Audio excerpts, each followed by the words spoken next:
นัดพบกันน้องพี่วันนี้วันดีวันเสาร์สวดมนต์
ขอนอบน้อมต่อพระรัตนตรัยแก้วเจ้าสามประการ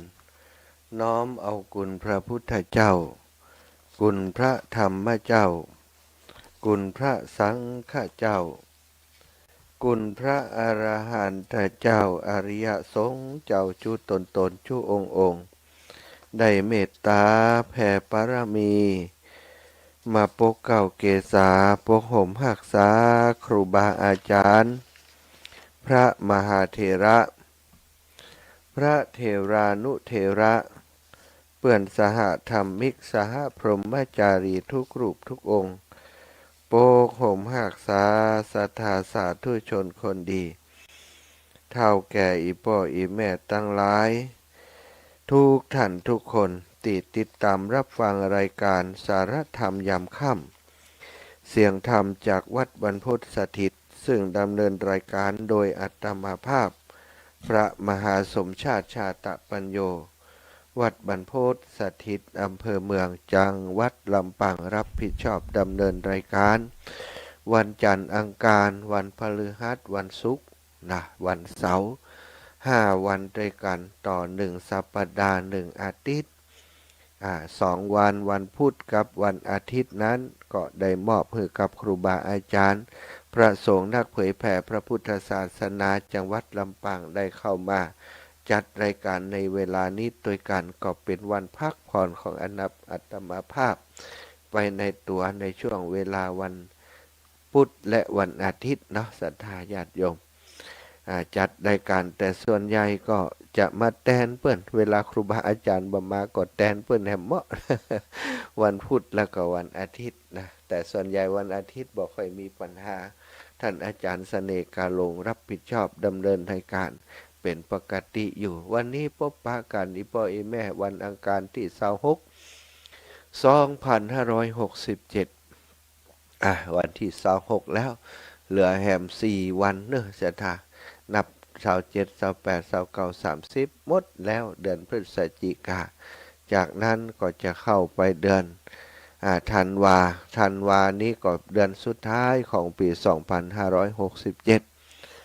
ไผจะรู้สึกอย่างใดอาตมานี่รู้สึกว่าเวลาทำไมมันเร็วเหลือเกินเนอะ นึกได้อยู่วันเข้าดาววันปีใหม่เว้นสิ้นปีนะมกราปี2567ที่ผ่านมาแป๊บเดี๋ยวก็เข้าวาสาแล้วก็ออกวาสาแล้วก็มาถึงเวลานี้รวดเร็วมากเลยศรัทธานึกอย่างป้อมตันอย่างเพิ่นละเนาะอันนี้คือเพิ่นบอกว่ายิ่งเฮาอายุนักขึ้นการทำงานมีกิจกรรมต่อเนื่องอาจจะลืมเรื่องเวลาไปเลยแล้วก็จะมารู้สึกตัวแหมกรรมก็ทำไมมันเร็วมันไวเหลือเกินแต่ว่าบ่ได้เสียใจกับวันเวลาที่ผ่านมาได้ทำทุกสิ่งทุกอย่างเต็มความสามารถเต็มที่ของตัวเองและแม้กระทั่งศรัทธาญาติโยมตั้งหลายโยมพ่อโยมแม่ตั้งหลายติดตามรับฟังรายการก็คงจะรู้สึกเช่นเดียวกันวันเวลาล่วงไปเราได้ทำประโยชน์ไว้กับโลกใบนี้หลายอย่างหลายประการเนาะ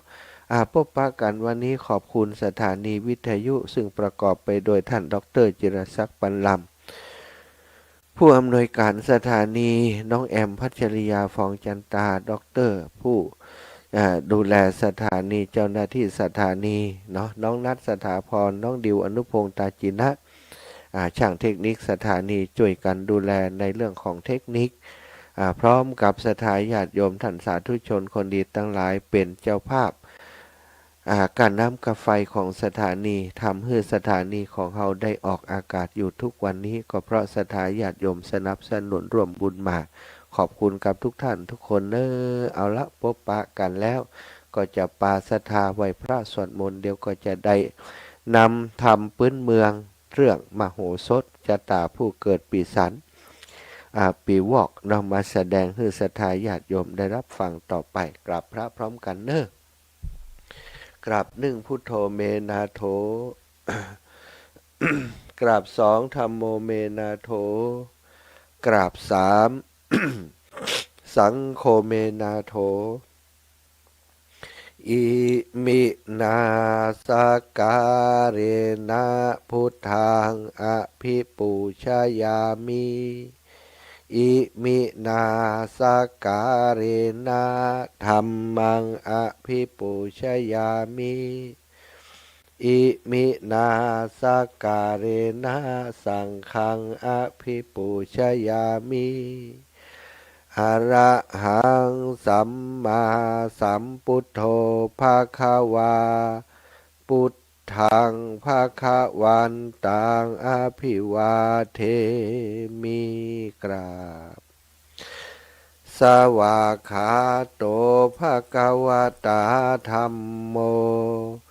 ธัมมังนะมัสสามิกราบสุปฏิปันโนภะคะวะโตสาวกสังโฆสังฆังนะมามิกราบ นะโมตัสสะภะคะวะโตอะระหะโตสัมมาสัมพุทธัสสะนะโมตัสสะภะคะวะโตอะระหะโตสัมมาสัมพุทธัสสะนะโมตัสสะภะคะวะโตอะระหะโตสัมมาสัมพุทธัสสะพุทธังสารนังคัจฉามิธัมมังสารนังคัจฉามิสังฆังสารนังคัจฉามิตุติยัมปิพุทธังสารนังคัจฉามิตุติยัมปิธัมมังสารนังคัจฉามิตุติยัมปิสังฆังสารนังคัจฉามิอิติปิโสภะคะวะอะระหังสัมมาสัมพุทโธวิชชาจารณะสัมปันโนสุขโตโลกวิทูอนุตตโรปุริสธรรมะสารทิสัทธาเทวมนุษย์สานังพุทโธภาคาวาติสาวกขาโตภาคาวาตาธัมโมสันทิฏฐิโกอากาลิโกเอหิปัสสิโกโอปันนายโกปัจจตังเวทิตาโพวินโยหิติสุปฏิปันโนภาคาวะโตสาวกสังโฆอุชุปฏิปันโนภาคาวะโตสาวกสังโฆยายาปฏิปันโนภาคาวะโตสาวกสังโฆสามิจิปฏิปันโนภาคาวะโตสาวกสังโฆยะทิทังจัตตาริปุริสายุคานิอัฏฐปุริสปุคลาเอสะภะคะวะโตสาวกสังโฆอะหุนายโยปะหุนายโยทักขินายโย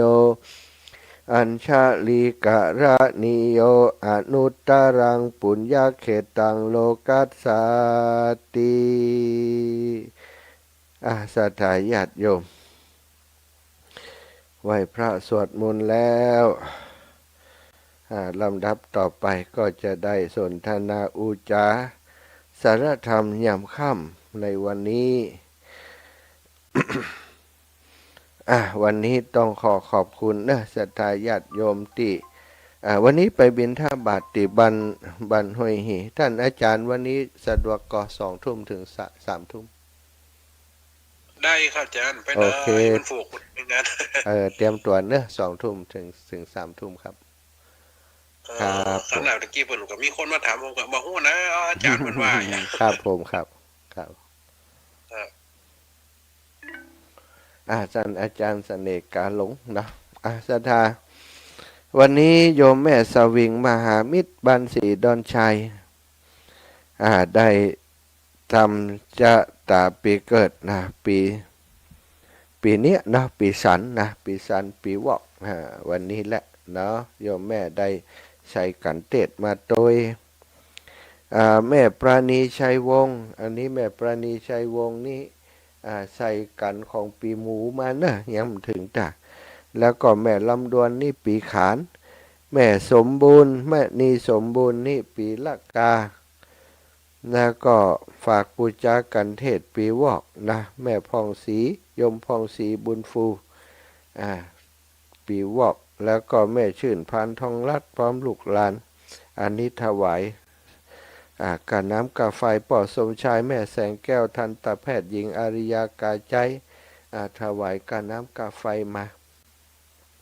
แม่มณีสมบูรณ์ก็ถวายกาน้ำแม่มอนเตรียมถวายกาน้ำกาไฟมาแม่นันสมบูรณ์บ้านห้วยฮีก็ถวายกาน้ำกาไฟมาแม่แปงจำปาอุบก็ร่วมบุญถวายกาน้ำกาไฟมาแม่มอนเตรียมมาถวายวันนี้ตาลขันเข้าด้วยหลายอย่างแม่ยามอนเตรียม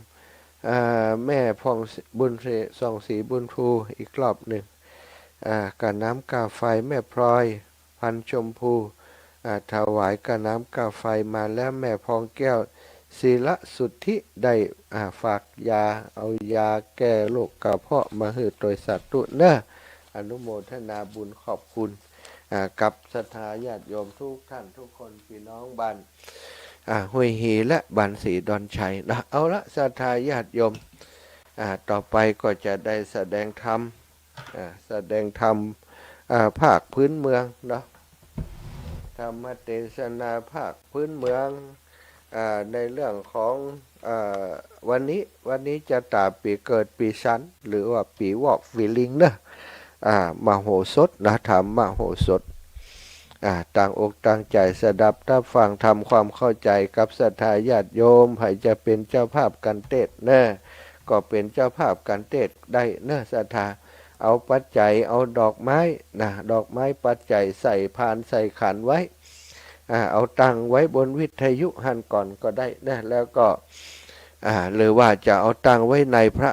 หน้าพระพุทธรูปพระประธานที่อยู่ในบ้านในจองของศรัทธาญาติโยมเมื่อเทศจบแล้วถ้าบอกว่าประเคนกันเทศศรัทธาญาติโยมก็เอาประเคนที่วิทยุก็ได้เนาะเอายองที่วิทยุก็ได้เพราะเป็นเครื่องมือสื่อสารเตี่ยตมาได้แสดงธรรมผ่านไปที่บ้านของศรัทธาตรงนั้นนะหรือว่าจะสะดวกติขันหิ้งพระหันก็ได้โยกไปวางหันนะเป็นการประเคนกันเทศอย่างนั้นถือว่าเรียบร้อยบริบูรณ์แล้วจะถวายอาจารย์อย่างไรยกถวายพระพุทธก็เหมือนกับถวายที่ตัวอาตมาเรียบร้อยเพราะอาตมาปูจาคุณพระพุทธเจ้าศรัทธาแล้วศรัทธาญาติโยมนั้นนำไปถวายครูบาอาจารย์ที่วัดที่ใกล้บ้านหรือว่าใส่บาตรก็สุดแท้แต่ศรัทธาเนาะได้ประโยชน์ได้บุญส่งต่อเนอะประจำเป็นจะต้องโอนมาหรือว่านำมาถวายอาตมาโดยตรงก็ได้เอาละพร้อมแล้วเนาะ นะโมตัสสะภะคะวะโตอะระหะโตสัมมาสัมพุทธัสสะนะ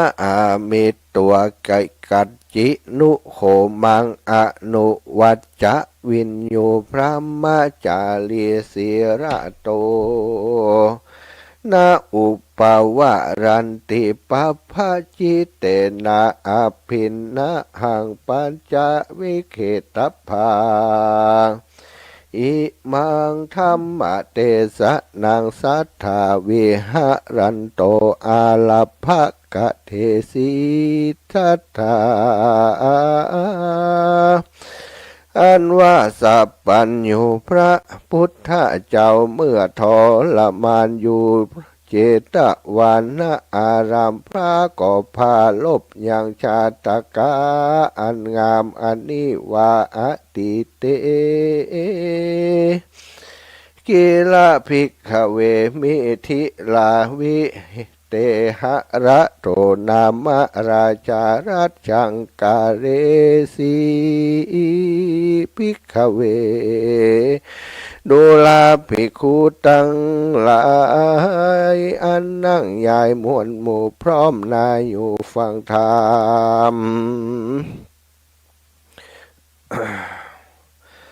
เมื่อนานำนักโสดหลายกับโกฏวาสายังมีพระโตนหนึ่งองค์อาจชื่อวิเตหราชบุญเรือง สาเวยเมืองกว้างใหญ่มีชื่ออ้างว่ามิถิลาโตนราชายศใหญ่ยังมีปราดไว้อยู่เฝ้า4 คนเล่าเป็นไม้ย่อมมีพญาภายอาจกล้ามีชื่อว่าเส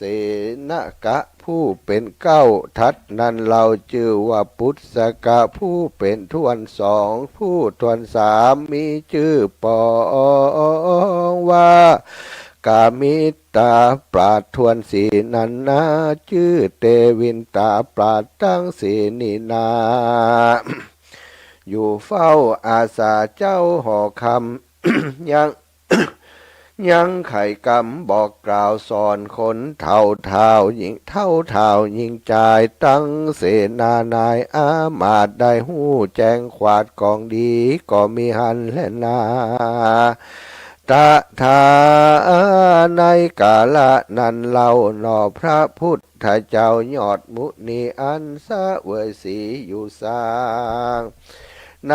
วิมานกวางตุสิตาก็มีวาสาดาขาดวิบากปาดต่อจน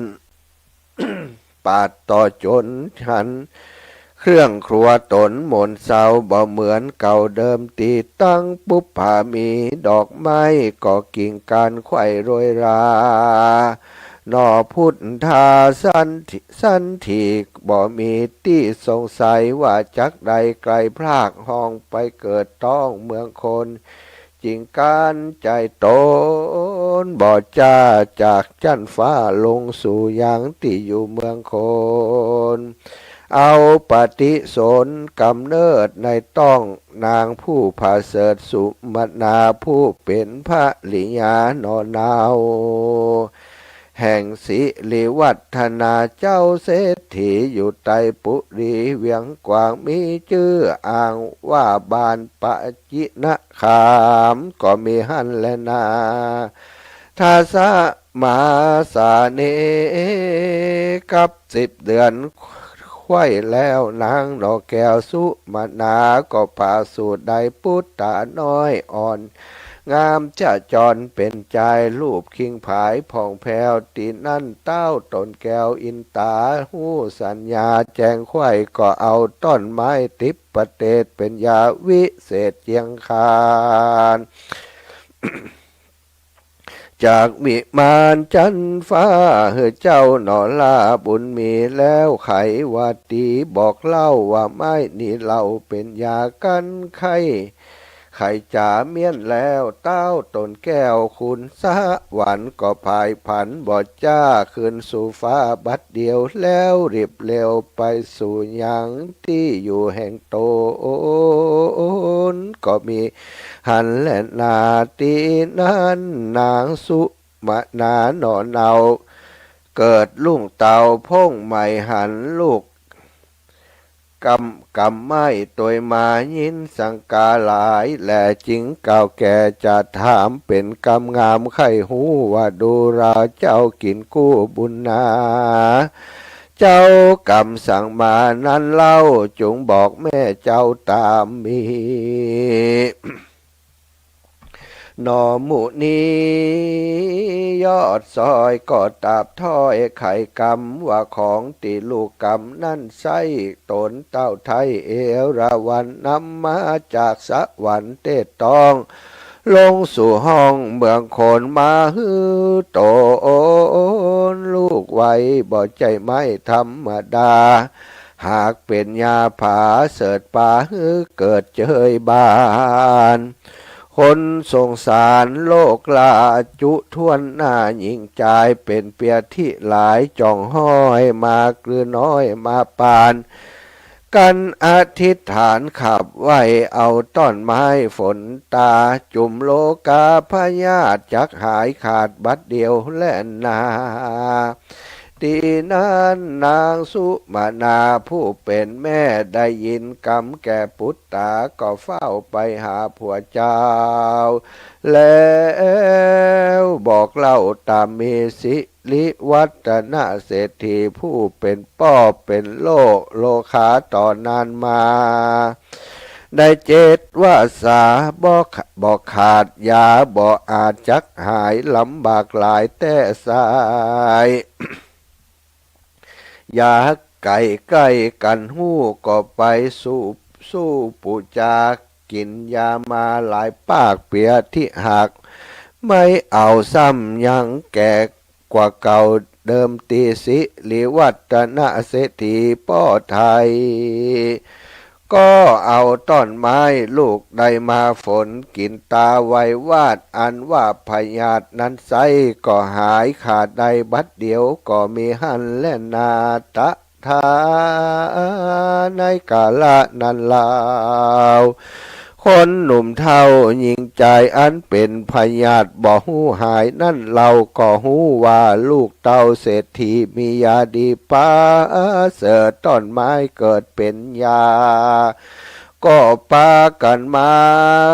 กลมเก้าขอยาเจ้าถึงวันเจ้าก็ปั่นยื่นตอนบ่ละผ่อนเสียโคนก็มีหันและนาอันว่าสิริวัฒนะเศรษฐีกันยามดีมาหอดจริงใส่ชื่อยอดบุตตาตามเหตุมีมาแต่เก่ายามเมื่อเจ้าเกิดมาเกิดเป็นยามผาเสดดิลีเมื่อเจ้าถือยาดีผากฏว่าเจ้ามโหสถกุมารเป็นหนอทะลงยานโผดโลกหือปุ้นทุกโศกมารภัยก็เพื่ออันและนาโสโปติสัตโตอันว่าเจ้ามโหสถหนอพุทธาก็พญาองค์อาจมีพญาองค์อาจหู้แจ้งขวาดต่างโลกหู้อาโภกต่างธรรมหู้ต่างดำถอยไร่หู้ต่างไตกองดีเต้าปุลีผู้ฉลาดจริงตั้งเจ้าน้อยนาดมโหสถผู้ปรากฏด้วยพญาเป็นปันติตาทวนนาสอนไพพระประชาสอนเสนามาดเธอแจ้งขวาดกองดีหลีกเว้นหนีกรรมบาปเอาตนหาบต่างบุญมีสินหนุนจ่องห้อยจู้ใหญ่น้อยยิ่งใจคนตั้งหลายหนุ่มเท้ากันหนอนเอาเจ้าสอนปันกอบปากันม้วนหมู่มีสินอยู่จุคนเมืองแห่งตนตันตาวพับไข่เต้าวิเตหะลาดบ่ไม่มาดเครื่องขี่เงินคำมีบ่ไรดูตั้งใจเตตานสุขสำลานคำเจ้าย้อนเต้าเจ้าภาพปลาตั้งพระจาน้อยใหญ่เว้นต่างถอยมัวดำเป้งปังเป่งธรรมกุลใหญ่มีศีลไว้หักษานั่นและนาเอกาทิวสังยังมีในวันหนึ่งเล่าเจ้าหนอเน่าบุญนาก็พิจารณากึดไข่ว่าคนโลกตายยิ่งใจเกิดแล้วย่อมตายมวยมอดมีข้างหลอดเสียคนตามกรรมตนสร้างไว้บ่เว้นใดดีหลีกันกระทำดีนั่นเราบ่ไม่เอาตกผ่านได้เจยบานจื้นจอยตั้งไฟห้อยใจไม้กันวำวายกราบพรากเตียตายเสียจากเมืองคนยอมเอาตนไปเกิดจันฟ้าเลิศเมืองสวรรค์สุขคืนวันค่ำเจ้ากันผู้ใดนั่นเล่ากาลีคือกระทำบ่ดีกายหยาบก็จักบาปต่อโจรได้ทาหล่นเอาไม้ตกนาโลกใหญ่ตั้งเป็นตุกเครื่องเข็นหลายและบ่เว้นแหวยิ่งใจกันวำวายมวยม้างจากโลกกว้างเมืองคนบาปกรรมตนสร้างไว้จักป่าไปไม่อเวจีหือเครื่องขี่ไม่มาดบ่เว้นขาดคืนวาน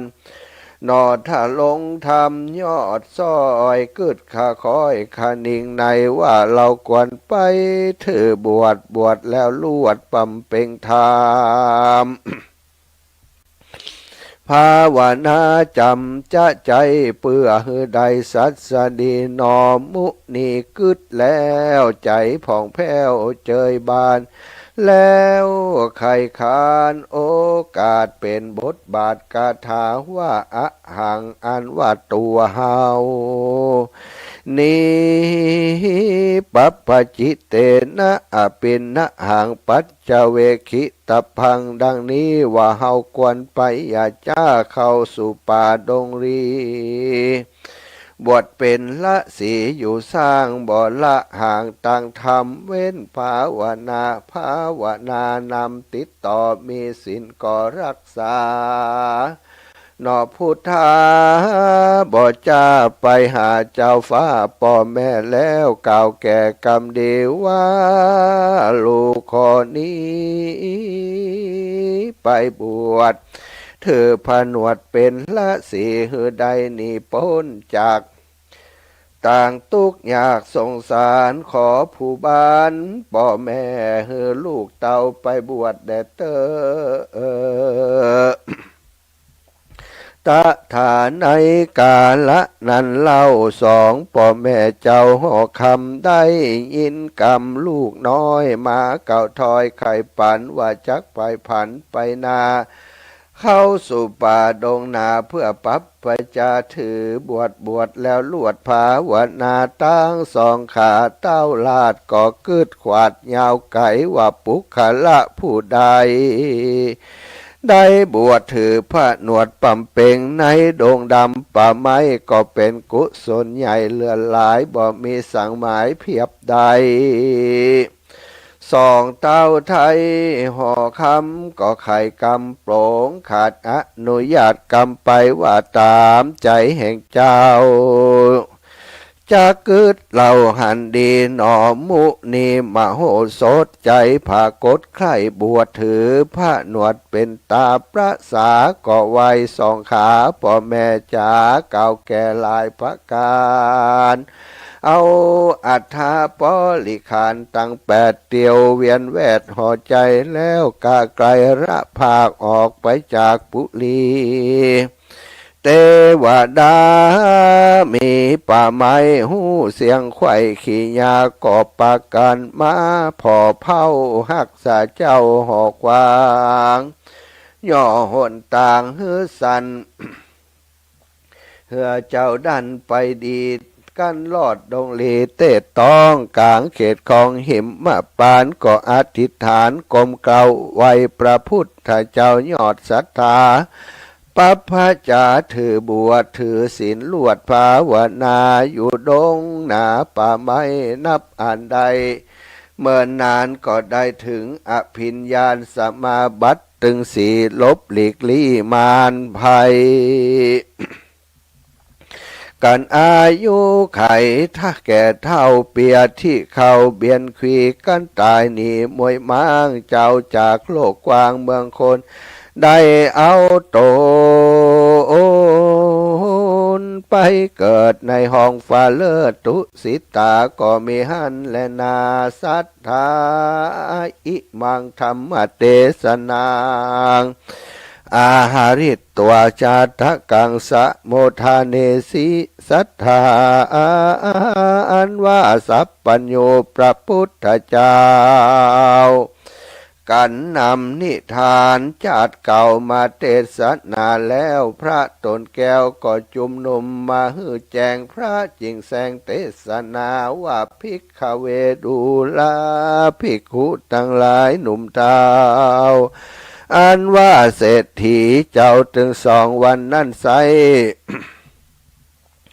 คือหากมาได้พระยาสีสุทโธทนะและนางสีมหามายาอันเป็นป้อแห่งตถาคตในกาลบัดนี้และนาอันว่าพระยา วิเตหะราชาวันนั้นไสคือหากมาได้ปะกาลุตายีในการะบัดนี้และนาพุทโธโลกะนาโทสัมมาสัมพุทโธเอวังทาเลทะอันว่ามโหสถตนองค์อาจหูจะลาดกองดีมะยามีมากกว่าไผบ่อ้างเตรียมตันได้สอนปันบอกเล่ายังคนหนุ่มเทายิงใจได้ปันภายไปรอดเวียงเก่ายอดเนลปานป้นไผ่มานมวนหมู่ฮือได้อยู่ติขาในกาละนันสายก็หากมาได้พระตถาคตโตนเป็นติจังติเปิ้งแก่โลกทั้งสามในกาละบัดนี้แลโยปุคคะโลอันว่าปุคคะละยิงใจฝูงใดได้เกิดมาในปีสันชาติก่อนได้ร่วมกับเจ้ามโหสถ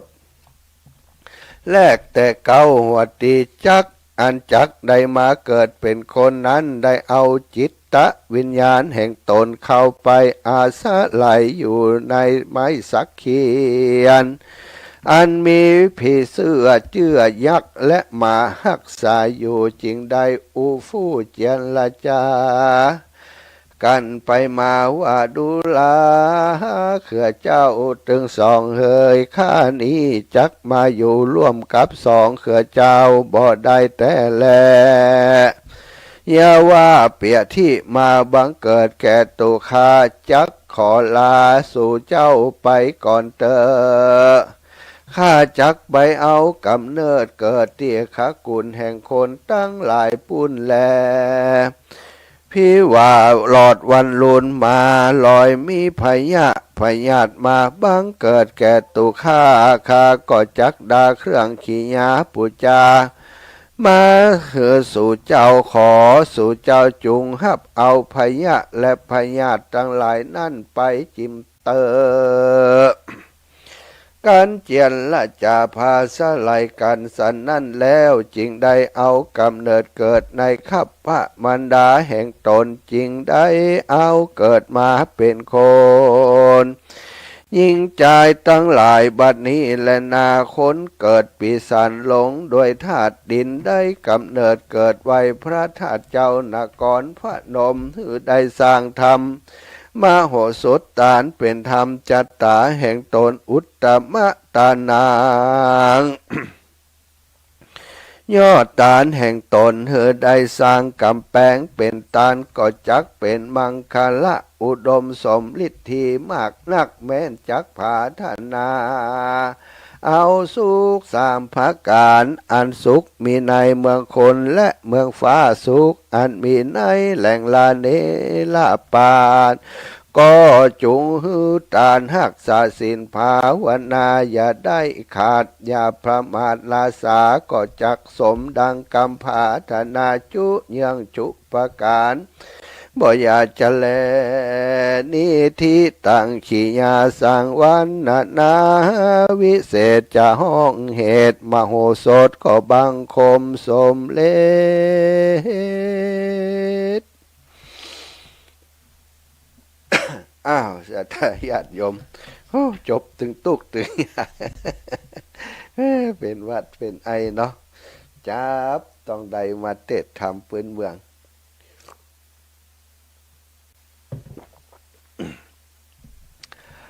ก็คงจะพอรับฟังกันหู้เรื่องว่าเรื่องราวเป็นอย่างใดเนาะถามมโหสถบัณฑิตมโหสถก็เป็นภาคหนึ่งหรือว่าเมื่อพระพุทธเจ้าเมื่อเป็นพระโพธิสัตว์สถาเกิดมาเป็นมโหสถเนาะเกิดมาพร้อมกับเทวดาเพิ่นเอาไม้มาฮื้อไม้นี้ก็รักษาโรคภัยไข้เจ็บต่างๆของคนทั้งหลายได้โดยบารมีของท่านต่อมาก็ได้ถูกตั้งเป็นเสนาอมาตย์สอนประจานราษฎรคนในเมืองแห่งนั้นที่เปิ่นมาบังเกิดอยู่อยู่ไปอยู่มาก็มานึกก้อยว่าคนเฮามีเกิดแก่เจ็บตายเป็นธรรมดากวนที่เฮาจะละ เรื่องราวต่างโลกไปปั่มเปงต่างธรรมก็ได้ขออนุญาตปิตาบรรดาไปบวชปั่มเปงอยู่ในป่าบวชปั่มเปงก็ได้ฌานสมาบัตินะได้ฌานสมาบัติของฤาษีตาปัสสาอยู่ต่อมาเสียนชีวิตก็ได้ไปเกิดในตุสิตาโลกสวรรค์ต่อก็ต่อมาก็ได้มาเกิดเป็นพระพุทธเจ้าเสถาเนาะใครเกิดชะตาปีเกิดปีสันปีวอกฟังธรรมจบแล้วต่อไปก็เกณฑ์นะเกณฑ์การเทศของท่านทั้งหลายติดเตรียมไว้แล้วเตรียมไว้แล้วก็เกณฑ์เลยเนอะเอาไปเตาะเอาไปตำติวิทยุก็ได้ติพระประธานหรือพระพุทธรูปในบ้านก็ได้นับหนึ่งนับสองนับสามเรียบร้อยที่เป็นถวายมาแล้วก็แล้วละเนอใครก็ปีวอกปีวันนี้นะเรียบร้อยไปแล้วเนาะเอาปอนเนอร์สัตถุชัยยาสิทธิได้เหลืออาจารย์ในวันนี้หากก็เป็นวันดีสลีสุภมังคละอันประเสริฐล้ำเลิศยิ่งกว่าวันและยามทั้งหลายบัดนี้เจ้ามูลราชธาโยมพ่อโยมแม่ทั้งหลายที่เป็นมีชะตาปีเกิดปีสันปีวอกได้ปุจจายังทำมโหสถมาเฮืออาตมาภาพได้แสดงในวันนี้ก็ขออำนวยอวยใจให้เจ้ามูลราชธาท่านเจ้าทั้งหลายที่ได้รับฟังทำพื้นเมืองเหนือเรื่องมโหสถชะตาปีเกิดปีสันปีวอกในวันนี้คือท่านเจ้าอยู่สุขสวัสดิ์พิพัฒน์ธรรมมงคลอยู่ดีมีสุขหมั่งมุนตุนเต้าพยาธิอาปาดข้อเกณฑ์เวียนภัยอย่าได้มาบาไก่มากายเบียดเบียนบิดาแม้นว่าเกิดแล้วมีแล้วในตนในตัวก็ขอฮือบุญนี้ข้าจัดปัดเป่าหื้อใดมาลายหายไปหื้อได้กิ่งกาดออกจากตนจากตัวศรัทธาท่านเจ้าเหมือนน้ำติดกิ่งกาดลงจากใบบัวใบบอนแม้นว่าศรัทธาท่านเจ้าทั้งหลายจักอุทิศผลบุญตานี้ไปให้เจ้ากรรมในเวรเจ้าเทวบุตรเจ้าเทวดาอินทาพรหมยมราชนคุดนักน้ำปาลาไมไอสวนตลอดถึงญาติกาทั้งหมดทั้งมวลที่ล่วงลับมาละนาไปสู่ปาลาโลกไปนาก่อขอเขาเจ้าทั้งหลายมาฮับเอาบุญกุศลนี้พ้นจากติยะพรากจากที่ทุกข์เพื่อได้ถึงสุขเป็นที่แล้วคือเมืองแก้วยอดนี้เราปานไปสู่ที่สุขสำราญแล้วก็ขอให้ได้ปิกมาได้ไว้มาปัตตาอนุโมทนาอำนวยใจให้เจ้ามูลราชธาโยมพ่อโยมแม่ทั้งหลายให้ได้อยู่ดีมีสุขให้ได้มีอายุมันขวัญยืนจากที่ก่อปันมาจักหาก่อปันได้จักเดินทางขึ้นเหนือล่องไตขอได้ปลอดภัยในทุกเส้นทางนั้นจงจักมีตั้งแต่เดลียะถาวาลิวาหาชายาสิทธิอาภิวาทนาสีลิสานิจังอุทธาปจายโนจัตตารโอธรรมาวทันติ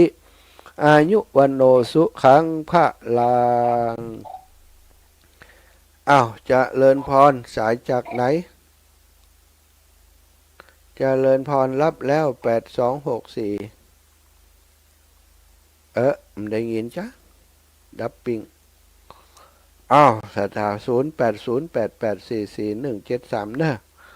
0808844173โทรมาได้เลย0808844173 0808844173โทรมาได้เลยดับปิ้งกะ มาแล้วยายพรเจริญพรยายพร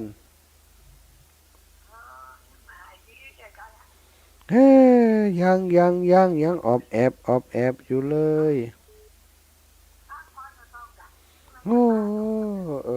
ก็เสียงเตี่ยยายพรน่ากะเจ้าเจ้า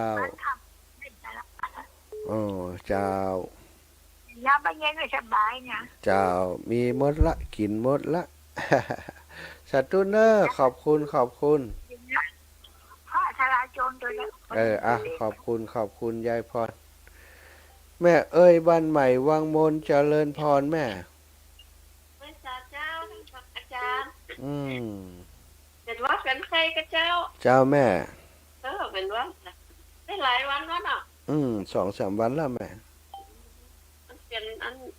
อากาศเนาะ เจ้าเปลี่ยนอากาศเปลี่ยนมันได้เปลี่ยนมาเหมือนละเปลี่ยนเฮียพ่องได้โทรหาหลายวันแล้วเจ้าเจ้าแม่ขอบคุณแม่เนอะเจ้าให้กำลังใจอาจารย์นะสาธุเจ้าสาธุเจ้า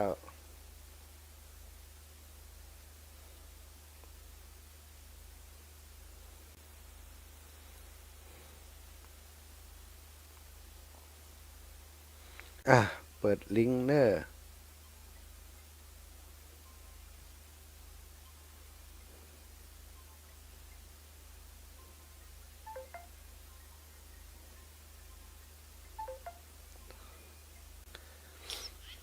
เจริญพร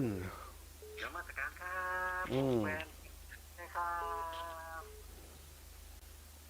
ว่าไปว่าไปโอ้ท่านเทศนิม่วนครับม่วนดีครับผมโอ้เทศม่วนดีก่อฟังม่วนก่อฟังชั้นยอดของภาคเหนือเลยครับครับสาธุขอบคุณเด้อผมมันกลางใจนะครับครับผมกันคนน้อยเจริญพรแม่วันดีเป็นจะได้เป็นวัดมาหายจะก็ยังแม่ยังอากาศเย็นก็เป็นแม่ก็ว่าหายตั้มเดียวอันเป็นโพสไหลยอดนี่มาเจ้าดูแลตัวเองไปเนอะต่างคนต่างดูแลตัวเองสาธุแม่โอนไปแล้วนะสาธุเจ้าขอบคุณเจ้าแม่ท่านอาจารย์ตุลุงกิจถวายความเคารพครับหายเว่ยๆนะครับครับพรุ่งนี้เป็นกำลังใจพรุ่งนี้น่าจะดีขึ้นสาธุครับก็ยังชั่วแล้วครับเสียงดีแล้วครับโอ้สาธุเดี๋ยวก็เริ่มดังอีกแล้วครับสาธุครับสาธุครับครับตุลุงกิจพุทธอุทยานปุ่นเด้อศรัทธาเจียงดาวพุ่นน่ะนี่นะพี่น้องหาดผู้ได้เจริญพร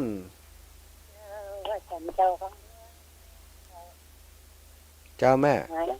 ดีตามกับฟังแรงที่กับฟังเจ้าดีกาแม่ลุนแต่บ่ได้กลับเขาหามาได้ครับเจ้าดีแล้วเนาะฟังกันไปเนอะประโยชน์แก่ตนตัวของเฮาเนาะแม่เนาะก็อาจารย์เป็นวัดจ้าเป็นวัดแม่ไข้ปันก่อนไข้อันเป็นกับเพาะตัวหลวดไข้ปันเป็นวัดเป็นไอเขาเป็นสปะไอได้เป็นเดือนมาหายเป็นเดือนน่ะเป็นวัดบัดเดียวเป็นเมินว่าเขาว่าสาธุนะแม่ขอบคุณแม่เนอะปันกันคนน้อยไปแม่แสงล่าเกิดกุลบ้านวังเจริญแม่แสงล่าฮับแล้ว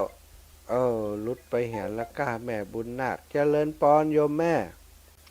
ไว้ตาเจ้าพามาหายตาเดียวเนาะมาได้พักได้ผ่อนลำให้เนาะเจ้าธรรมดาเนาะทำไปแขนมาหายมาได้จะได้กินไก่นี่ก็แหมน้อยก็หายแล้วก็มันอยากกินไก่มันก็หายเร็วๆก็ฟังอยู่ถึงวันเนาะโอ้ยมาได้กินไก่ก็เป็นเจ้ามาดีวันเนาะเจ้าเห็นไหมงั้นว่าคุณจะมีไม่ได้ก็ได้26แม่26เนี่ยทันวาแหละ26ธันวาเจ้าเป็นจะเนี่ยอย่างก็ตานอย่างก็อันเป็นตานหลายอย่างแม่ตานวิหารทำสีใหม่โบสถ์วิหารแล้วก็ศาลาแห่ง2 หลังกุฏิศาลาใช่ปะเนาะเดี๋ยวจะหาเจ้ามูไปก่อนเจ้า26ธันวาอีแหละ26ธันวาตอนบ่ายมีซ้อเนอะสาธุเนอะแม่รักษาสุขภาพเนอะสาธุเจ้าขอบคุณโยมแม่นักเนอะเจ้าโยมแม่บุญหนักเนาะโยมแม่บุญหนักโยมแม่ทองสุขสีที่นิ้วคนบ่ใหญ่คนตัวนิ้วเจ้าภาษาเจ้าโอ้เสียงป้อยบอกออกเราค่ะจ่าเด้ยเป็นยังฟังเสียงฟังหูเหลืองอยู่ก็ได้ละตีเหล่าย่ำจีวานหูนะมันจะเล่าได้นี่ ปีเหล้าก็วันผูกกะวันอย่างนี้วันวันฮือกะวันผูกนี่อาจจะจัดแตนบ่แน่วันผูกถ้าได้จัดแตนเพิ่นถ้าค่ำได้จัดแตนก็ได้แต่วันฮือปะปีเหล้าปีละกา อีลากา เจ้า โอ้เสียงก็บอกออกแล้วว่าอาจารย์เอ้ย เจ้าอย่างของเต้อย่างก็จะจมกะอย่างเดี๋ยวศรัทธาก็จมอย่าได้มันจัดรายการนี่ให้มา บ่จัดก็เฮาบ่สำบายดูว่าอาจารย์ เอาสาธุนะ เจ้าไว้สาสังถึงวันน่ะเจ้า สาธุแม่สุแก้วคำอ้วนศรีโพธาราม ค่ะอาจารย์นู้แม่หันหลังไปก่อนนี้นะเป็นยังมาหาเจ้าพ่อบ่เดียว นี่ยังได้ แต่ท่านไม่ยั้งสักเตือ โอ้โหยังก็ได้มันตึงหมูหายเตะ เป็นยังมาหาเจ้าพ่อบ่เดียว โอ้ แล้วน้ำอุ่นกี่คนเจ้า กินกับแม่กินน้ำอุ่นนะ ไม่ยั้ง เจ้าสาธุนะแม่นะ เจ้าท่านประดิวมาปฏิทินแม่เนอ ลืมแล้วเจริญป้อนแม่ไหลต่างถิ่น ไว้สาเจ้า ไว้สาเจ้า ไปหาหมอมาแล้วก็เจ้า ไปมาแล้วหมอมฮับเย็บ ว่าไว้เลยไปนั่นแหละ ไปกะฉีดยามาแล้ว ที่ยาเสียงนี่นอนลงผูกมานี่ก็ หมอว่าหายก็ตายอีก หมายก็ตายแต่อะไรสองอย่างนั่นแหละ สองอย่างสวัสดีคุณหมอ ตอนผูกมาที่หลวงพ่อเกษมก็ ร้านผูกนี่มันได้ไปแต่ไปวันฮือปุ่นไหนวันฮือไปสวดอภิธรรม วันผูกลุมได้มาแหละ เจ้าแม่วันฮือปุ่นเป็นนิมนต์วันฮือ เจ้าแก้วคนมาฝากกระตังเจ้าบ่อนี่นะ เจ้าจะตู้บนดักชา จะรู้ว่าคนยืมจะรู้ว่า คน แปะที่จะรู้ว่าไม่แก้ว หมู ทั้งมาทั้งตามาฝากนะเนี่ย โอ้ ว่าไม่ ย ได้ อินโดวันนั้นโทรหากล่อมฮับอ่ะ กับคนไม่ได้อยู่คนเนี้ยเข้าอีก โอ้อินโดเปิดต้อง มาแต่กี้ยังดูเข้าละหันหนาเพื่อเขาอยู่มัน อินโดอ่ะมันน่าจะไปเอาหาเนื้อไม่แก้วแต่ตู้จะไปอันสันกำแพงกำเด้อดอยสะเก็ดแม่นวลยอดคำปานโยมแม่ จ้าไว้ฝาก ย่มได้เอากาแฟไปให้ท่านอาจารย์สาธิตตั้มเดียวแม่ไม่เวลาไปหาเปิด ปะกำได้กันมาอ่านกันเนาะ เนี่ย เจ้า อาจารย์ฟังกินเจเนอร์อีกอะบอกอยู่นี่ อดเอาเนาะอดเอาก่อนนี่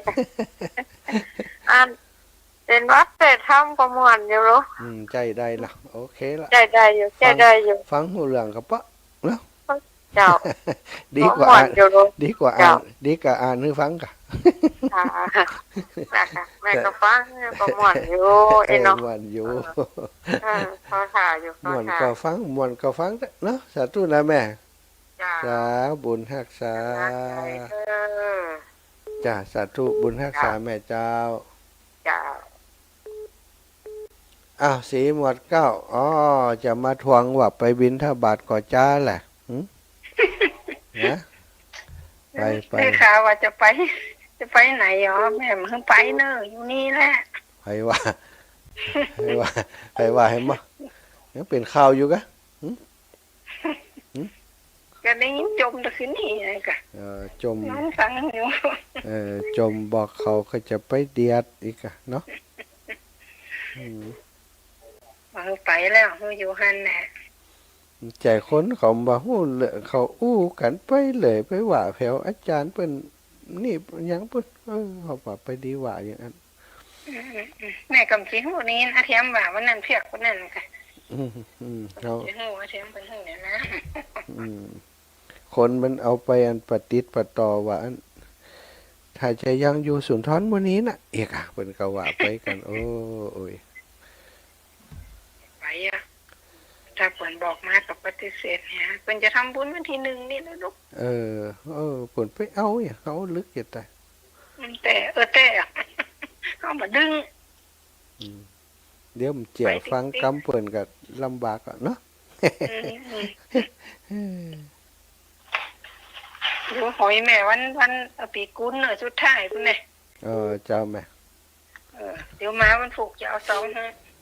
เอาซองเฮ้ยอีกซองในซ ส อ อง งคนยาหลาน ซองใหญ่ทีก็ เดียวกัน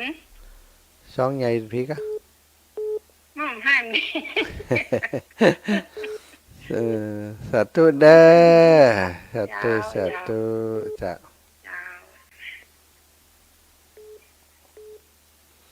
อ้าวแม่มอมอีกหนึ่งสายเจ้าไหว้สาเจ้าหน้าบ้านมหาเจ้า เจ้าแม่ เป็นวัดอยู่อีก เป็นวัดเป็นเวิร์ด โอ้ปากก็บอกนี้แล้วเนี่ย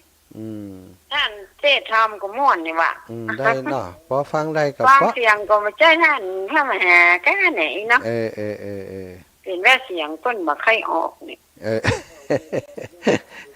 เสียงมันติดอยู่ในองค์สาธุขอบคุณอีแม่เด้อสาธุอ้าวเวลาหมดเวลาชั่วโมงนี้แล้วสถาอ้าวแหมสายกันแล้วกันโยมจากสูงเม่น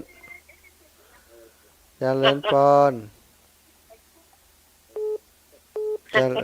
เจ้าอ้าวว่าเลย เจ้า จากสูงเม่นเนาะไม่นี้ ไหว้ เนาะ สาเจ้า เจ้า เจ้าไหว้สาเน้อ จ้ะ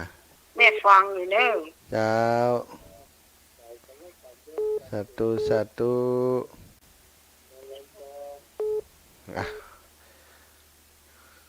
อ้าวเวลาหมดเวลานะสถาก็ขอนำรายการจากลาไปด้วยเวลาเพียงเท่านี้ขอความสุขสวัสดีจงมีแก่ศรัทธาญาติโยมทุกท่านทุกคนจัตตารโอธรรมาวัฏันติอายุวันโน